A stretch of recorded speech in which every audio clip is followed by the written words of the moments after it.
নীল চিরকুট লেখনীতে নৌসীন আহমেদ রোদেলা পর্ব সংখ্যা ৫। নম্রতা হাসল, চায়ের কাপে চুমুক দিতে দিতে বলল, বলদ ছিলাম না, তবে এভাবে ধরা খেয়ে যাব চিন্তাও করিনি কখনো। অন্তু শার্টের কলার ঝাঁকিয়ে কলার ঠিক করলো, ব্যস্ত হয়ে প্রশ্ন করলো, তারপর কি হলো? এই বাসেই প্রেমিক পুরুষের ১৪ গোষ্ঠী উদ্ধার হয়ে গেল তোর? নম্রতা মাছি তাড়ানোর মতো হাত নেড়ে বলল, আরে ধুর, তখন উদ্ধার হলে কি আজ এই অবস্থা হয় আমার? চরম বাস খাওয়ার পর কিছুদিন চুপচাপ ছিলাম, তবে আমাদের প্রেমটা মূলত সেখান থেকেই শুরু। প্রেম নয়, হয়তো বন্ধুত্বের শুরু। তখন থেকেই ধীরে ধীরে পাল্টে যায় আমাদের চিঠির ধরন। বাপরে, তো এত প্রেম হঠাৎ উবে গেল কিভাবে? নাদিম অবাক কণ্ঠে বলল, তুই সত্যি সত্যি এই চিঠিপত্রের সাথে প্রেম করে ফেললি? মানে সত্যি সত্যি? ওই বেটা যদি বুইড়া, টাকপড়া বা গাঞ্জাখোর হতো তো? বেটার নাম কি? নম্রতা দীর্ঘশ্বাস ফেলে বলল, জানি না। নীরা ব্যতীত বাকি সবাই চেঁচিয়ে উঠে বলল, জানিস না মানে? তুই ওই ছেলের নামটা পর্যন্ত জানিস না?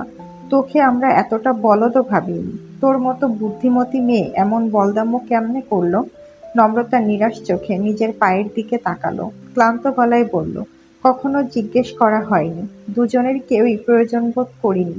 তবে কথায় কথায় একবার বলেছিল তাদের পরিবারের সবার নামের প্রথম অক্ষর নাকি এন দিয়ে শুরু। অদ্ভুতভাবে একদম দাদার বাবা থেকে এন রীতি চলে আসছে তাদের। সেই হিসেবে ওর নাম এন লেটার দিয়েই হওয়ার কথা। ছোঁয়া বোকা বোকা গলায় বলল, এন দিয়ে তো বাংলাদেশে অসংখ্য নাম আছে, কিভাবে বুঝবি কোনটা ওই লোকের নাম? আমাদের নাদিমের নামও তো এন দিয়ে। এই নাদিম, তুই কিছু করিসনি তো? নাদিম অত্যন্ত বিরক্ত দৃষ্টিতে তাকালো, ধমকে উঠে বলল, তোরে আল্লাহ মুখস্থা করার গুণ ছাড়া আর কিছু দেয়নি? তোর আইকিউ মাইন্ড 0 থেকেও কম। বালের কথা বলে অলওয়েজ। ছোঁয়া ফুঁসে উঠে কিছু বলবে, তার আগে উত্তেজিত কণ্ঠে বলে উঠল রঙ্গন, ছেলে কই পড়তো জানিস? প্লিজ এবার এটা বলিস না যে ওই বেটা কই পড়াশোনা করতো সেটাও জানিস না তুই। নম্রতা অপরাধীর চোখে তাকিয়ে থেকে চোখ নামালো। রঙ্গন আঁতকে উঠে বলল, তার মানে তুই সত্যিই জানিস না? নাদিম হাত উল্টে হতাশ কণ্ঠে বলল, ওই পোলাই যে পড়াশোনা করতো তারই বা কি গ্যারান্টি আছে? আমার তো মনে হয় ওইটা কোনো পোলাই না, মাইয়া মানুষ ফাজলামো করছে। নম্রতা ব্যস্ত গলায় বলল, একদমই না। কোনো মেয়ে শুধু মজার ছলে গোটা 2.5 বছর নিয়ম করে চিঠি চালান করবে না। তাছাড়া চিঠিতে থাকা আমাদের অনুভূতিগুলো সত্য ছিল, তোদের বোঝাতে পারছি না। আপাতত সেই সময়টাতে সে আমাকে ভালোবাসতো, কখনো কখনো আমার থেকেও বেশি ভালোবাসতো। আর ও তখন স্টুডেন্ট ছিল, ঢাকারই কোনো ভার্সিটিতে পড়তো তখন। অন্তু ভুরু উঁচিয়ে বলল, তুই কি করে জানলি? আন্দাজেই। নম্রতা অন্তুর দিকে তাকিয়ে দীর্ঘশ্বাস ফেলল। আন্দাজেই তো নয়, বিশ্বাসে।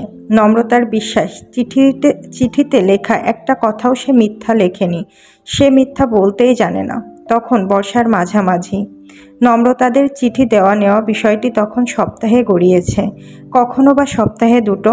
শ্যামলতা ও সে এর মাঝে তখন প্রেম না চললেও চলছিল প্রগাঢ় বন্ধুত্ব। সম্বোধনের আপনি লেখার জায়গাটাতে তখন তুমিময় রাজত্ব।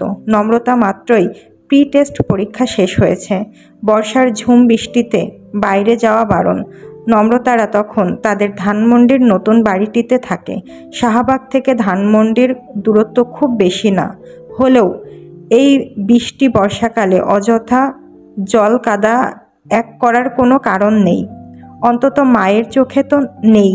সেই সময়টুকু ঘরে বসে পরীক্ষার শীট মুখস্থা করে, গলা ছেড়ে গান গেয়ে পুরনো চিঠিগুলো পড়ে, আর নিরন্তর ঝড়ে পড়া বৃষ্টি কন্যাদের নৃত্য দেখেই কেটে যায় নম্রতার। প্রি টেস্ট পরীক্ষার পর 1 সপ্তাহ জ্বর আর আরেক সপ্তাহ মায়ের কড়া ইনস্ট্রাকশনের কারণে শাহবাগে যাওয়ার হয়ে উঠল না নম্রতার। তাদের উত্তাল চিঠি আদান প্রদানে ভাটা পড়ল। প্রায় 2 সপ্তাহ পর কলেজ আর টিউশনিতে যাওয়ার অনুমতি পেয়ে শাহবাগে ছুটে গেল নম্রতা। কিন্তু ভাগ্যের নির্মম পরিহাসে সেদিন ছিল শনিবার, গ্রন্থাগারের ছুটির দিন। নম্রতার আর চিঠি পাওয়া হলো না। মন খারাপ নম্রতা মাঝরাতে উঠে চিঠি লিখতে বসলো। শোনো, আজ আমার মনটা খুব খারাপ। এত কাঁদতে ইচ্ছে করছে কি বলবো, কিন্তু আশ্চর্যের বিষয় কি জানো, আমার মন খারাপের নির্দিষ্ট কোনো কারণ নেই। ভীষণ অগোছালো চিন্তা আজ মাথা জুড়ে। মানুষের বোধহয় বেঁচে থাকার জন্য সত্যি একটা ভালোবাসার মানুষ প্রয়োজন, তাই না? যে মানুষটি শুধু আমার হবে, যাকে হারিয়ে ফেলার ভয় তারা করবে না। পৃথিবীর যে কোনো কোনায় যে কোনো পরিস্থিতিতে থেকেও জানবো আমার একজন মানুষ আছে, আমারই থাকবে। আমার কিশোরী মনটা যখন ভয়ানক মেঘে ঢেকে যাবে, তখন আমি জানবো ওই মেঘগুলোর আড়ালে আমার নিজস্ব এক সূর্য আছে, নিজস্ব এক পুরুষ আছে। তাহলে আর কষ্ট করে পড়াশোনা করা লাগতো না। প্রি টেস্ট পরীক্ষাটা যা খারাপ হয়েছে, টেস্ট দিতে দেবে বলে মনে হচ্ছে না। এই দুঃখ কষ্টময় জীবন দিয়ে কি হবে বলো তো? বাবা মা তো বিয়ের কথাও ভাবছে না। ধুর, কিচ্ছু ভালো লাগছে না। এতদিন পর চিঠি পেলে এই দিনগুলোতে মনে পড়েছিল আমায়। ইতি শ্যামলতা। এবার চিঠির জবাবটা দুদিনের মাথাতেই হাতে পেয়ে গেল নম্রতা। প্রথম দফায় বিস্মিত হলেও পর মুহূর্তে খুশিতে ঝুমঝুম করে উঠল। মনে মনে ভেবে নিল, সেই মানুষটি হয়তো তাকে ভাবছিল, তার চিঠির জন্য ছটফট করছিল। নয়তো এত তাড়াতাড়ি চিঠি পাওয়ার ভাগ্য কি নম্রতার হতো? নম্রতা চিঠি নিয়ে ফিরে গেল বাসায়। পুরোটা সময় অদ্ভুত এক উত্তেজনা চেপে থাকলো বুক জুড়ে। না জানি কি আছে চিঠিতে, কি লিখেছে ওই অদ্ভুত লোকটি। নম্রতা বাড়ি ফিরে নিজের ঘরে দরজা দিয়ে চিঠি খুলল। সাথে সাথেই চোখের সামনে ভেসে উঠল গুটি গুটি অক্ষরে লেখা আনন্দময় শব্দগুচ্ছগুলো। চিঠির অদ্ভুত সুন্দর শব্দগুলো মিলেমিশে তৈরি হয়ে গেল কাল্পনিক এক পুরুষালী মুখমণ্ডল। গম্ভীর মুখভঙ্গিতে ধীরে ধীরে কথা বলছে সে। কথার মাঝে হাসছে, সেই সাথে হাসছে তার সুন্দর দুটো চোখ। শ্যামলতা, তুমি এত পরাচর কেন বলো তো? তোমার লাস্ট চিঠিটা পড়ে কত হেসেছি, কোনো ধারণা আছে তোমার? প্রথম দফায় ভাবলাম বাচ্চা মেয়েটার এত কষ্ট দূর করতে একটা নিজস্ব পুরুষ মানুষ কিনে দেওয়া যেতেই পারে, কিন্তু শেষটা পড়ে তো আমি হতভম্ব। ম্যাডাম যে পরীক্ষার ভয়ে পুরুষ মানুষ চাইছে সে তো আমার কল্পনারও বাইরে ছিল। তবে আমি কিন্তু পড়াশোনা ফাঁকি একদম পছন্দ করি না। আমি নিজেও ভীষণ পড়াকু, তাই চাই আমার আশেপাশের মানুষগুলোও ভীষণ পড়াকু হোক। আমার ইচ্ছে কি জানো? আমার ইচ্ছে আমাদের ভার্সিটিরই টিচার হিসেবে জয়েন দেওয়া। আমার বাবার ইচ্ছেটাও ছিল তাই, কিন্তু টাকা পয়সার অভাবে বাবার ইচ্ছেটা আর পূরণ হয়ে ওঠেনি। ভাইয়াও বাবার স্বপ্নটাকে তেমন একটা গুরুত্ব দেননি, তাই টিচিং প্রফেশনের দিকে না ঝুঁকে নিজের ব্যবসা দাঁড় করিয়েছে। এখন আমি আর নিদ্রাই বাবার একমাত্র ভরসা। নিদ্রা কিন্তু তোমার মতোই পড়াচোর। পড়াশোনা নাকি তার মাথার উপর দিয়ে যায়। আমাকে বলে আমি নাকি রসকসহীন রোবট মানব, যার ভেতর শুধু একটাই সফটওয়্যার, পড়ো পড়ো এবং পড়ো। কিন্তু তোমার কাছে এসে ব্যাপারটা ভিন্ন। আমার পৃথিবীতে হাতে গোনা মানুষদের মাঝে তুমি একজন, যে আমার বাইরেটা নয় ভেতরটা জানো। মস্তিষ্কের বাইরেও আমার যে একটা মন আছে, তা তোমার সাথে কথা না হলে হয়তো ঠিকঠাক প্রকাশ পেত না শ্যামলতা। এই যে তুমি পড়াশোনায় টালবাহানা করো, আমার কি মনে হয় জানো? মনে হয় তোমার সাথে এমনটাই মানায়, তোমাকে ঠিক এমনটাই হওয়া উচিত। তোমার প্রাণবন্ততার সাথে তো এমনটাই সাজে। তাই বলে পড়াশোনা অবহেলা কিন্তু ঠিক নয়, মেয়েদের তো আরও নয়। তোমার না দেশ ঘুরে বেড়ানোর শখ? পড়াশোনা না করলে সেই দেশ ঘোরাটা কি আদৌ হয়ে উঠবে? তোমার সেই নিজস্ব পুরুষ মানুষ যে তোমায় সেই স্বাধীনতাটুকু দিবে, তারই বা কি গ্যারান্টি আছে? তাছাড়া নিজেকে শিক্ষিত, মার্জিত, আত্মবিশ্বাসী আর স্বাবলম্বী ভাবতেও তো অন্যরকম অনুভূতি হওয়ার কথা। আমার তো হয়। তোমার স্বাবলম্বী হতে ইচ্ছে করে না? কোনো এক ঘরের কোনায় সংসারের চাতাকলে পিষ্ট হয়ে থাকা শ্যামলতাকে ভাবলেই তো দম বন্ধ লাগে। তোমার লাগে না? তোমায় মনে পড়েছে কি জানি না, তবে বেশ কিছুদিন যাবৎ হঠাৎই আমার ঘরে বেলি ফুলের সুবাস আসা বন্ধ হয়ে গিয়েছিল। আজ আবার আসছে। বেলিফুলরা হয়তো জেনে গিয়েছে আজ আমার খুশি হওয়ার দিন। সেই দম বন্ধ করা শেষ লাইনগুলো পড়ে বিস্ময়ে আনন্দে কেঁদে ফেলল নম্রতা। আর সেদিন থেকেই পড়াশোনার প্রতি আলাদা দৃষ্টি তৈরি হলো তার।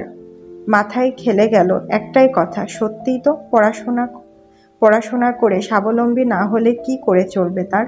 তার এত এত স্বপ্নগুলো পাখা দিতে ঠিকঠাক পড়াশোনা করা তো চাই। তাছাড়া তার সে যে পড়তে ভালোবাসে, সে এর ভালোবাসার জিনিস নম্রতার এত উদাসীনতা মানায় না, কক্ষনো না।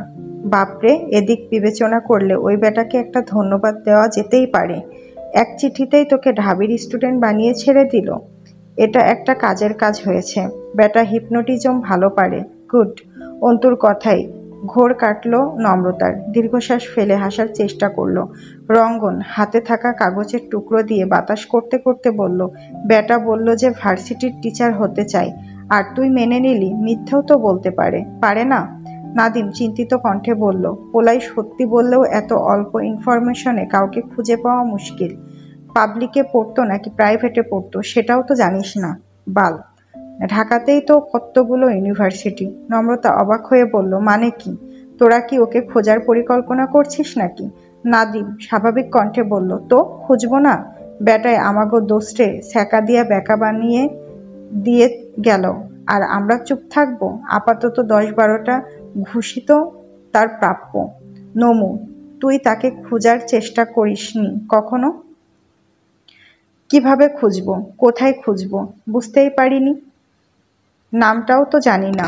আচ্ছা, ওসব বাদ, বাকি গল্পটুকু বল। প্রেমের শুরুটা? নম্রতা কিছু বলবে তার আগেই উঠে দাঁড়ালো ছোঁয়া। তাড়াহুড়ো করে বলল, মাম্মা আমাকে 9টার মধ্যেই বাসায় থাকতে বলেছিল। এখন অলরেডি 9টা 20 বাজে। আই হ্যাভ টু গো।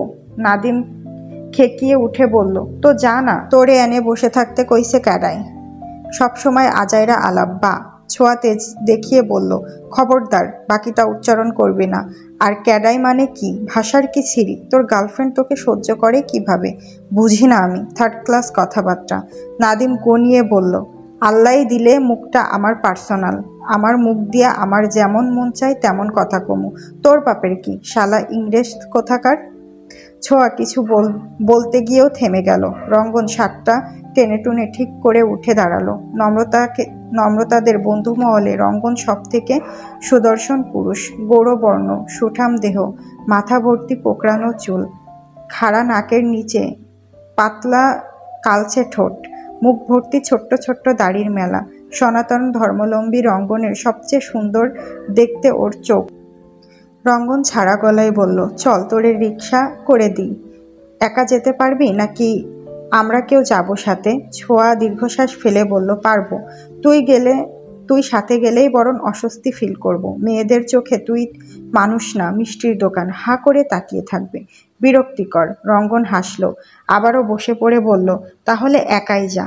এখান থেকে রিকশা নে। অন্তু দেখ তো রিকশা আছে নাকি আশেপাশে। ছোঁয়া রাস্তার দিকে পা বাড়িয়েও আবার ফিরে এলো। ব্যস্ত গলায় বলল, আরে তোদের তো একটা ইম্পর্ট্যান্ট কথা বলা হয়নি। মাম্মা তাদের বুটিক হাউস থেকে ট্যুরের প্ল্যান করেছে।